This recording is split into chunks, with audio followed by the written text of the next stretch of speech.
The Nevada Independent reports that Faraday Future voluntarily cut ties with Nevada, the car company sending a letter to state officials that declared Faraday unsuitable for tax breaks and incentives.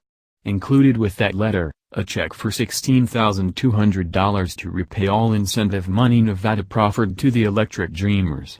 Steve Hill, in the Nevada Governor's Office of Economic Development, said the letter has basically dissolved the two-year-old public-private affair at absolutely no cost to the state and local governments. Nevada officials will distribute the roughly $620,000 in no longer needed tax incentives that have accrued in a trust fund since 2015. Faraday still owns the land it purchased at the Apex Business Park.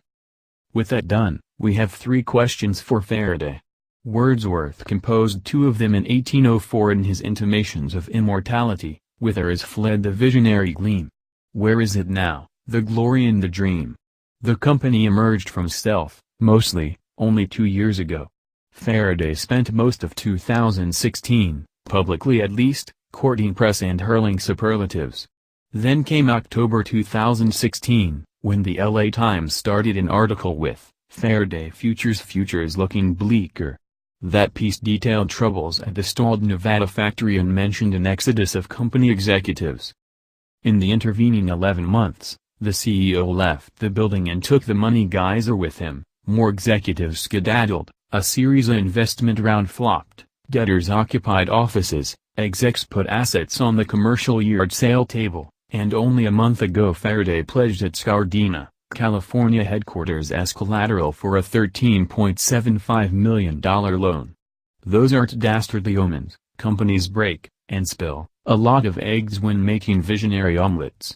It's the small things that presage the end is nigh. When the now ex-CEO writes a letter suggesting no one else could understand what it's like to be ginormously overextended, 2 months later Faraday's VP of R&D, an ex-Tesla executive, no less, explains the company's troubles to the BBC as if no one has any idea how expensive it is to found a car company, and when the PR department concocts gibberish to announce a new initiative.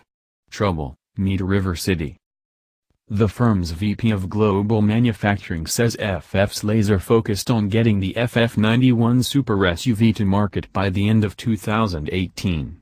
Now that Nevada's out of the way, Faraday's put all bets on its production factory in Hanford, California, a facility leased using last month's loan.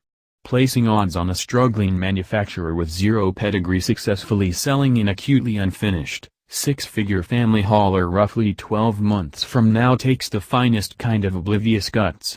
The best thing going for Faraday is that the company isn't formally deceased, and we admit we're in no hurry to see it there.